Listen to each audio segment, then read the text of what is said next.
अन्नदाता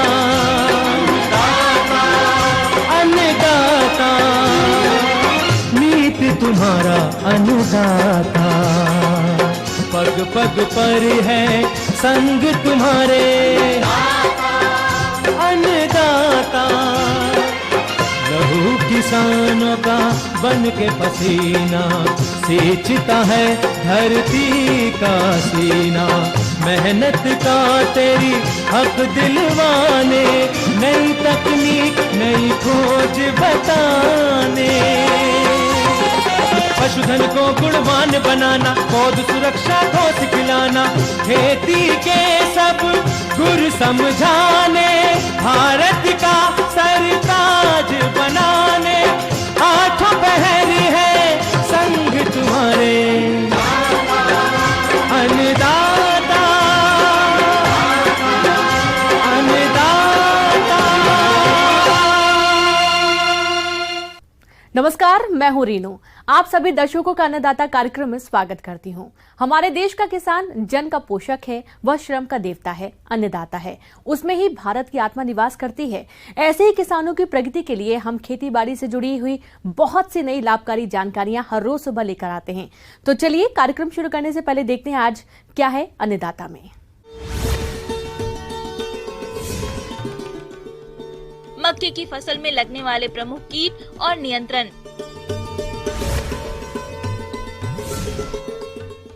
मटर की फसल में चूर्निल आश्रित रोग की रोकथाम।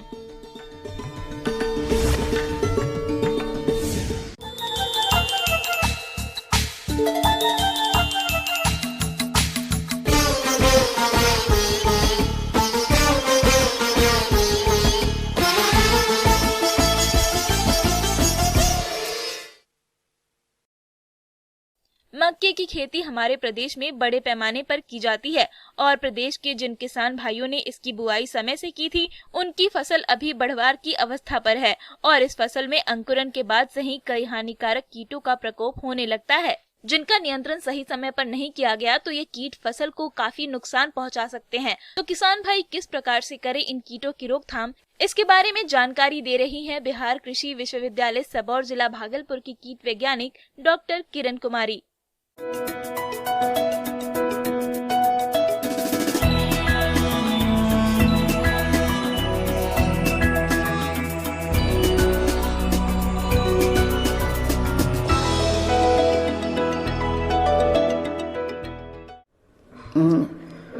मक्का फसल जो हमारे यहाँ ये लगभग सालों भर लगाई जाती हैं, यानी ये सालों भर इसकी खेती होती है। तो अन्य फसलों की भांति मक्का को भी कई तरह के जो कीट हैं वो हानि पहुंचाते हैं, जिनमें प्रमुख हैं मक्का का तना छेदक कीट, फॉल आर्मीवर्म कीट, कटुआ पिल्लू, कॉप बोरर, ये इनके प्रमुख कीट हैं। सर्वप्रथम मैं तना छेदक के बारे में बताना चाहूँगी। ये मक्का तना छेदक कीट, इसका जो वयस्क है वो मौत होता है और यह भूरे रंग का होता है। तना भेदक सुंडी तने में छेद करके उसे अंदर से खाती है, जिससे गोब एवं तना सूख जाता है। यह मक्के के लिए सबसे अधिक हानिकारक कीट है।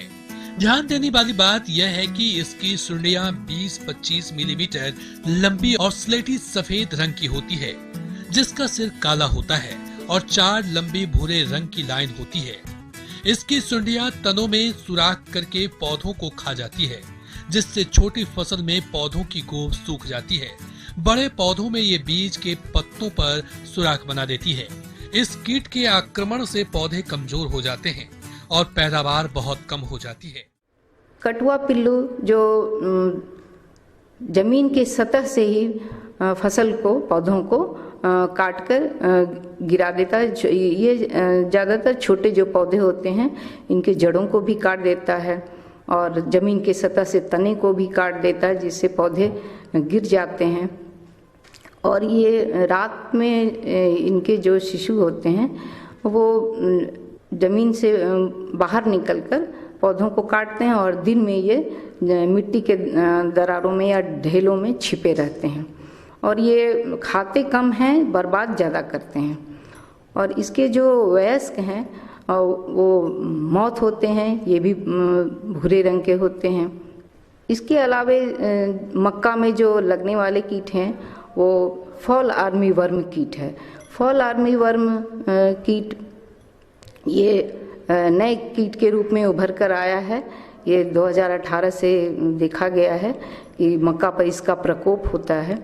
इसके जो इल्लियाँ या पिल्लू जो होते हैं इनके शरीर पर 3 धारियाँ होती हैं और इसके जो सिर हैं उस पर उल्टे वाई आकार का निशान होता है और इसके उदर के अंतिम भाग पर 4 काले धब्बे जो होते हैं जो वर्गाकार में व्यवस्थित रहते हैं। इल्लियाँ हैं वो शुरू में पौधों को पत्तियों के ऊपर जो है खुरच कर खाती हैं, फिर जैसे जैसे बड़ी हो जाती हैं ये भी पौधे में गाभा में अंदर घुसकर पत्तियों को खाती हैं, जिससे जब पत्तियां निकलती हैं तो समानांतर में ये इससे भी बड़े बड़े छेद पत्तियों पर दिखाई देते हैं।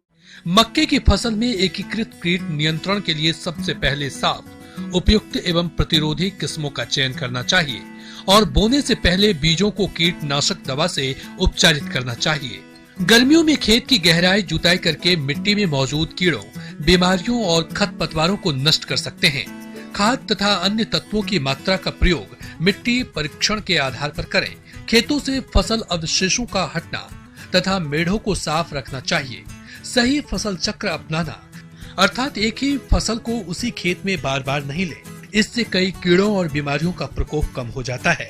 यांत्रिक नियंत्रण की बात करें तो कीड़ों के अंड समूहों, प्यूपों तथा वैक्सों को इकट्ठा करके नष्ट कर दें। रोगग्रस्त पौधों तथा उनके भागों को उखाड़कर जला दें। खेत में जगह जगह पर बांस खुड़ियां लगाएं, जिससे पक्षी कीड़ों को खाकर नष्ट कर सके। और इनसे बचाव के लिए ये फेरोमोन ट्रैप का प्रयोग करना चाहिए। फेरोमोन ट्रैप 10 से 12 ट्रैप प्रति हेक्टेयर लगाना चाहिए। इन ट्रैपों में जो नर कीट होते हैं जो आकर्षित होते हैं और इस ट्रैप में आकर फंस जाते हैं। लाइट ट्रैप लगाना चाहिए। लाइट ट्रैप पर भी जो मौत होते हैं वो आकर्षित होते हैं। इनके नीचे पानी की व्यवस्था कर देने से जो मौत होते हैं वो नीचे पानी में गिरकर मर जाते हैं। मित्र कीटों का संरक्षण करें। प्रकाश प्रपंच की सहायता से रात को कीड़ों को आकर्षित कर नष्ट करें। कीड़ों की निगरानी और उनको आकर्षित करने के लिए फेरोमोन ट्रैप का प्रयोग खेत में करें। कीट प्रकोप की प्रारंभिक अवस्था में कीटों की रोकथाम के लिए नीम से बने कीटनाशी दवाओं का छिड़काव करना चाहिए। अगर कीटों की संख्या अधिक हो और जैव नाशी से नियंत्रण नहीं हो पा रहा हो तब रासायनिक कीटनाशी दवाओं का प्रयोग करना चाहिए। और NPV न्यूक्लियर पॉलीहेड्रोसिस वायरस इसका 250 LE प्रति हेक्टेयर की दर से छिड़काव करना चाहिए। तो इस तरह से इनका पॉपुलेशन कम हो जाता है। और रासायनिक कीटनाशी में फ्लुबेंडामाइड 480 SC का 1 ml प्रति 5 लीटर पानी में मिलाकर छिड़काव करना चाहिए, या डेल्टामेथ्रिन प्लस ट्राइजोफॉस का मिक्सचर 1.5 ml प्रति लीटर पानी में मिलाकर छिड़काव करना चाहिए। फसल को लगाने के पहले बीजोपचार भी करना चाहिए। बीजोपचार के लिए क्लोरपाइरीफॉस 20 EC का 3 ml प्रति किलो बीज की दर से मिलाकर उपचारित कर ही बुआई करनी चाहिए, ताकि कटुआ पिल्लू जब पौधों को काटे तो इसके उपरांत जो है वो पिल्लू मर जाते हैं। इमामेक्टिन बेंजोएट 5 SG का 2 ग्राम प्रति 5 लीटर की दर से छिड़काव करना चाहिए, या रासायनिक कीटनाशी में स्पाइनोसैड 45 SC 1 ml प्रति 5 लीटर की दर से मिलाकर छिड़काव करना चाहिए। किसान भाइयों, अब लेते हैं एक छोटा सा ब्रेक, जल्द लौटेंगे।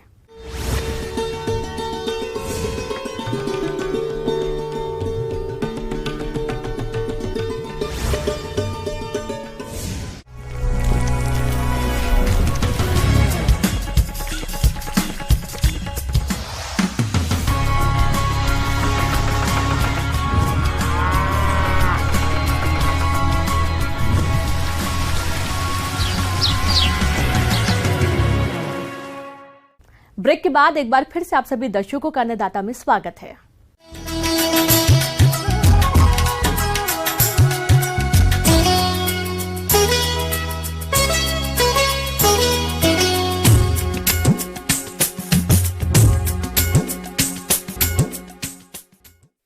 अपने प्रदेश में मौसम में बदलाव चल रहा है। ऐसी स्थिति में जो किसान बरेजों में पान की खेती कर रहे हैं, उन्हें बरेजों में कुछ खास प्रबंधनों को करने की जरूरत होती है, क्योंकि मौसम के अनुसार इनका प्रबंधन नहीं करने पर पान के पत्तियों की क्वालिटी खराब हो जाती है, जिससे पान उत्पादक किसानों को नुकसान उठाना पड़ता है। तो आप पान बरेंजों का प्रबंधन कैसे करें, इस पर अपने सुझाव दे रहे हैं कृषि विज्ञान केंद्र जाले, जिला दरभंगा के कृषि वैज्ञानिक डॉक्टर गौतम कुणाल।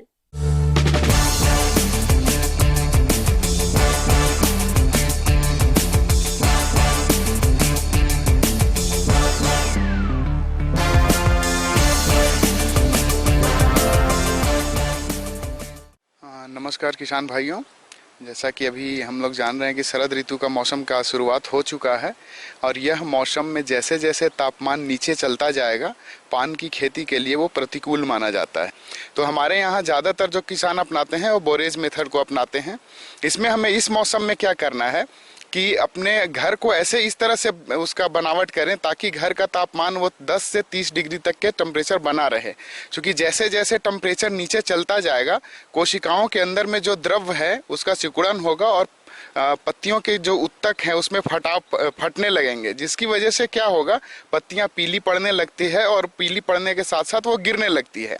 इस चीज़ से बचाव करने के लिए हमें क्या करना है कि 10 से 15 दिन के अंतराल पर चाहे तो फवारे की विधि से पानी का पटवन देते रहना चाहिए।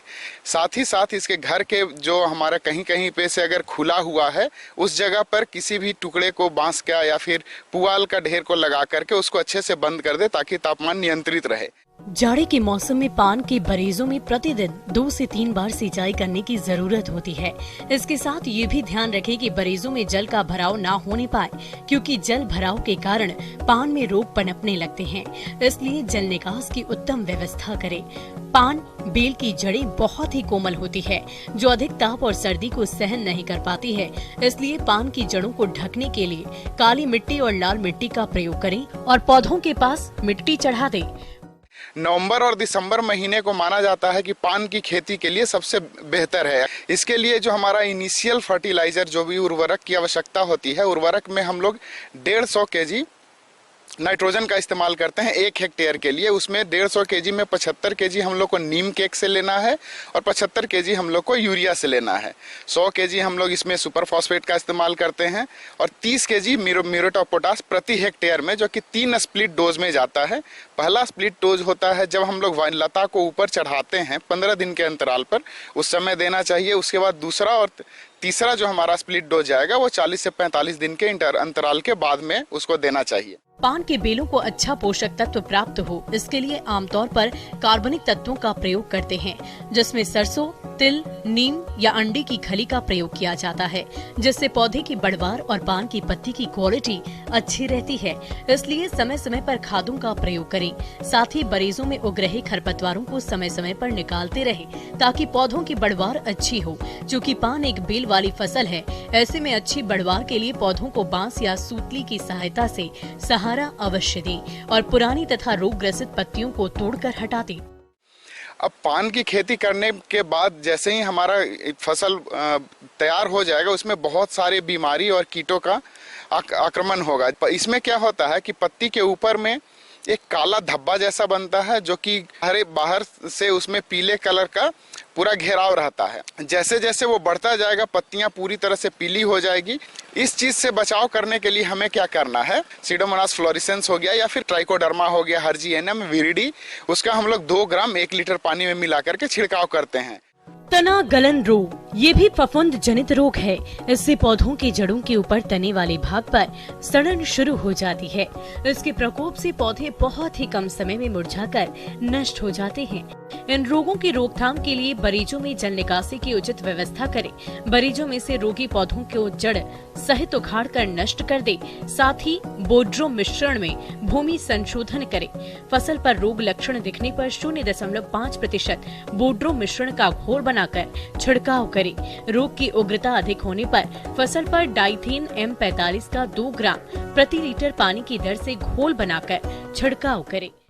इसके साथ इसमें बहुत सारी जो कीटों का आतंक होता है, कीट में जो प्रमुख कीट हैं वो एक एफिड आता है। ये क्या करता है कि पत्तियों की जो ऊपरी और निचली सतह है उसके उत्तकों से रस चूसते हैं, जिसकी वजह से पत्तियां सिकुड़ जाती है और अच्छे से उसका विकास नहीं हो पाता है। इसकी बचाव के लिए हमें क्या करना है कि इमिडाक्लोप्रिड 1 ml 3 लीटर पानी में मिला करके इसका छिड़काव करना है। इसके बाद एक और पत्ती चूसक कीट है जिसको कि माइट बोलते हैं। ये पत्तियों के निचली सतह पे रहता है। सेम इसका भी प्रवृत्ति ऐसा है कि पत्तियों का रस चूस करके उसको क्षति करता है, जिससे कि मार्केट में हमें अच्छी प्राइस नहीं मिल पाती है। इससे बचाव करने के लिए हमें क्या करना है कि वेटेबल सल्फर लेना है। वेटेबल सल्फर का हम लोग 2 ग्राम लेते हैं 1 लीटर पानी में, या फिर डाइकोफॉल का 0.5 ग्राम 1 लीटर पानी में मिला करके हम लोग इसका छिड़काव करते हैं। पान की फसल में मिली बग कीट प्रकोप भी होता है। ये कीट हल्के सफेद रंग का अंडाकार आकार का होता है। इसकी लंबाई 5 सेंटीमीटर होती है। इससे पान के फसल को काफी नुकसान होता है। इन कीटों की रोकथाम के लिए नीम का तेल 5 मिलीलीटर प्रति लीटर पानी में घोलकर छिड़काव करें। साथ ही फसलों के बीच चिपचिपे प्रपंच लगा दें ताकि कीट इनमें फंस जाए, जो कि 2 मिलीलीटर प्रति लीटर पानी में मिला करके इसका छिड़काव करते हैं। आगे और भी है खेती बाड़ी से जुड़ी बहुत सी रोचक जानकारियां। यहाँ रुकेंगे एक और छोटे से ब्रेक के लिए।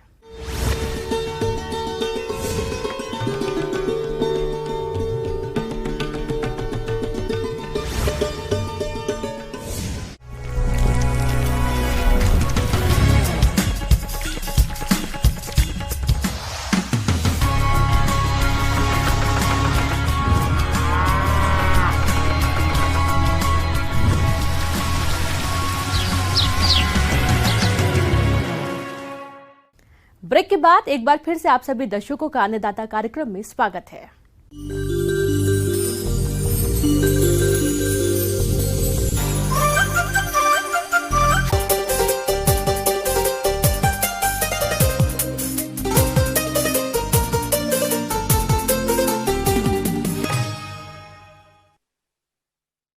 मटर की फसल इस समय फूल और फली बनने की अवस्था में है और देर से बोई गई फसल अभी बढ़वार की अवस्था में है। इन दोनों ही फसल में बदलते मौसम के मिजाज के कारण अभी कई हानिकारक रोग पनप रहे हैं। तो इनकी रोकथाम के लिए आप किन किन उपायों को अपनाएं, इस बारे में बता रहे हैं बिरसा कृषि विश्वविद्यालय जिला रांची के पौधा रोग वैज्ञानिक डॉक्टर मनोज वर्णवाल।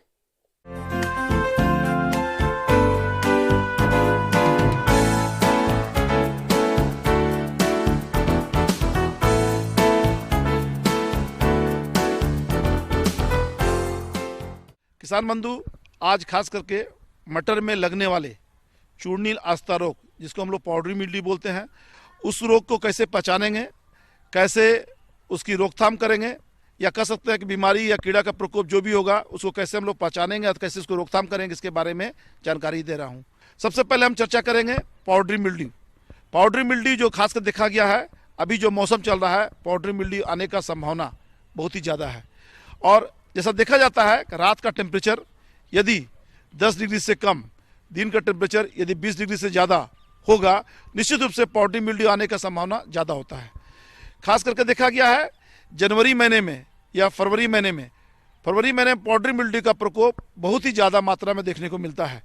यह रोग वास्तव में एक प्रकार के फफूंद, इरेसिफी पोलिगोनी एक फफूंद का नाम है, उसी फफूंद के द्वारा यह बीमारी फैलता है। इसके अलावा किसान भाइयों, भुभुतिया रोग लगभग हर मटर की खेती में लगता है।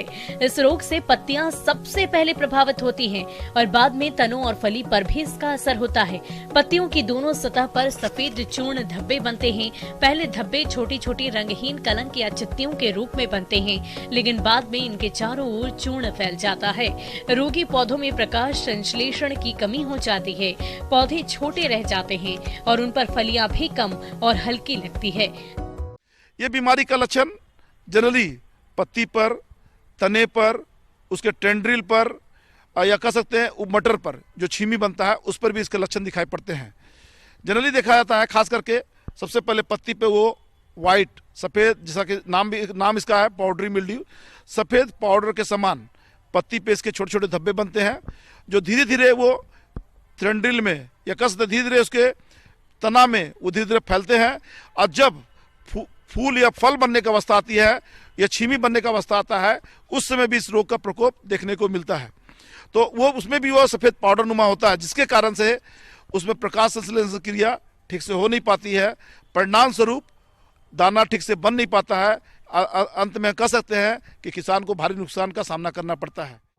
अगर संभव हो तो उस खेत में 3-4 वर्ष तक मटर की फसल नहीं करनी चाहिए और बीज को थीरम 3 ग्राम प्रति किलोग्राम बीज की दर से शोधित कर बुआई करनी चाहिए। रोग प्रतिरोधी किस्मों का चुनाव करके बोना चाहिए। तो इसके लिए किसान बंधु सबसे पहले आपको बताना चाहेंगे, जब भी पत्ती में ही लक्षण दिखाई पड़े तो तुरंत या कसरत यथाशीघ्र आपको दवा का छिड़काव करना चाहिए। जनरली हम लोग बोलते हैं खास करके सल्फेक्स, सल्फर डस्ट का छिड़काव करने पर निश्चित रूप से इस रोग को हम आसानी से कंट्रोल कर सकते हैं। 3 ग्राम सल्फर प्रति लीटर पानी में घोल बना करके छिड़काव करने पर पाउडरी मिल्ड्यू को आसानी से कंट्रोल कर सकते हैं। इसके अलावा एक दवा और भी है, बहुत ही कारगर दवाई है, इसको हम लोग बोलते हैं केराथेन। 1.5 ml प्रति लीटर पानी में घोल बनाकर छिड़काव करने पर इस बीमारी से आसानी से मुक्ति पाया जा सकता है। तीसरा, कुछ रोगरोधी किस्म है, जैसे उदाहरण के तौर पर रचना या कह सकते हैं अर्का हर्षित, ये सब कुछ किस्में हैं। ये किस्म को यदि लगाएंगे निश्चित रूप से कह सकते हैं पाउडरी मिल्ड्यू आपके खेत पे बिल्कुल दिखाई नहीं पड़ेगा।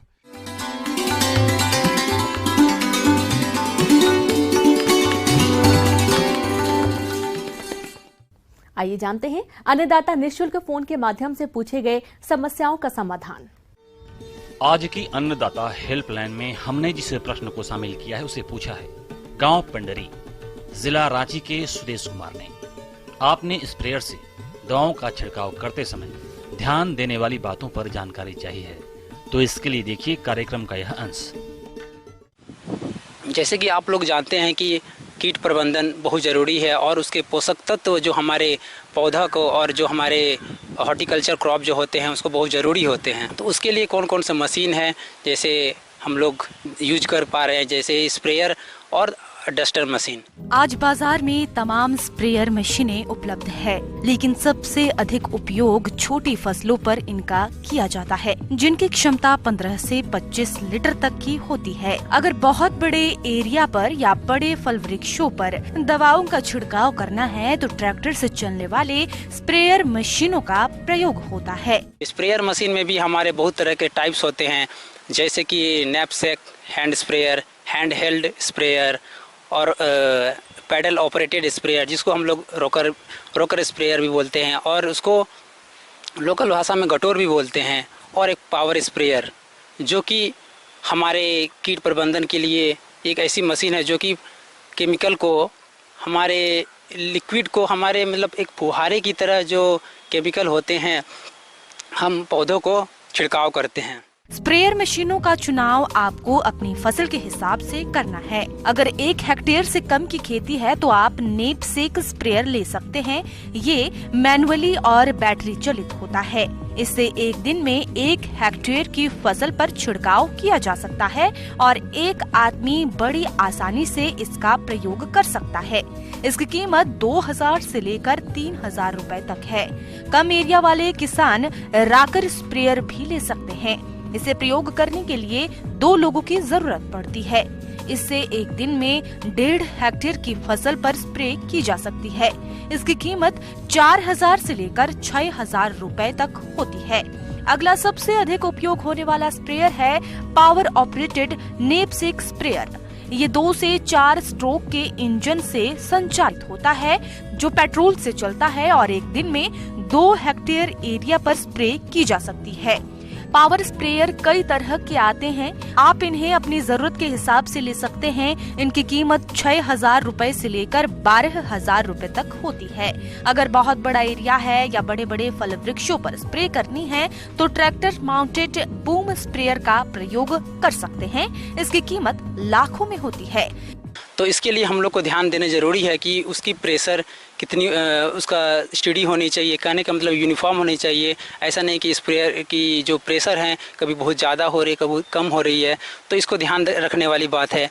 और जो उसमें जो केमिकल होते हैं उसमें अच्छी तरह घोले हुए होनी चाहिए, क्योंकि कभी कभी ऐसे होते हैं कि अच्छे से घोल नहीं होने की वजह से वो हमारे स्प्रेयर मशीन चौक हो जाते हैं। तो इस बिंदु को कुछ हम किसान बंधुओं को इस चीज में ध्यान रखने की जरूरत है। कृषि से जुड़ा कोई भी यंत्र आप लेना चाहते हैं तो एक बार कृषि विभाग में संपर्क जरूर कर लें। अन्य यंत्रों की तरह ही स्प्रेयर पर भी अनुदान लाभ मिल रहा है, जिसका लाभ उठाकर आप कम कीमत में स्प्रेयर मशीनें ले सकते हैं। और जो दूसरी मशीन जो चलाए यंत्र पे जो अनुदान सरकार दे रही है वो है रोकर स्प्रेयर, जो हम लोग उसको पाँव से हम लोग प्रेस करके हम लोग उसको उपयोग में लाते हैं। उसमें पैडल ऑपरेटेड रहते हैं, उसमें डिलीवरी हॉज लगे रहते हैं, जो कि एक पाइप के माध्यम से जनरली इस तरह के स्प्रेयर को हम लोग गार्डनिंग, हॉर्टिकल्चर क्रॉप के लिए हम लोग यूज में लाते हैं।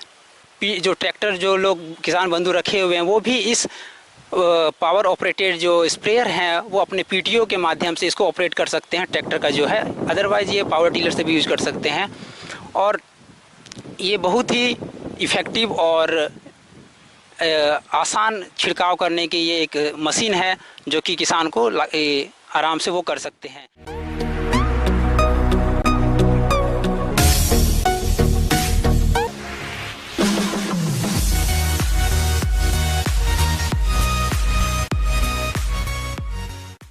एक नजर डालते हैं राज्य के कुछ मंडियों के प्रमुख फसलों के बाजार भाव पर।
किसान भाइयों, कृषि संबंधित समस्या और सुझावों के लिए आप हमें इस पते पर संपर्क कर सकते हैं। प्रोड्यूसर अन्नदाता news 18 Bihar Jharkhand, Ramoji film city Hyderabad 501512। साथ ही आप हमें ईमेल भी कर सकते हैं। हमारा ईमेल है p18annadatabihar@nw18.com। इसके अतिरिक्त आप हमें निःशुल्क हेल्पलाइन नंबर 1800889216 पर सोमवार से शनिवार सुबह 10 बजे से शाम 4 बजे के बीच संपर्क कर सकते हैं। अब समय हो रहा है आपसे विदा लेने का। कल फिर मुलाकात होगी कृषि से जुड़ी महत्वपूर्ण जानकारियों के साथ। नमस्कार।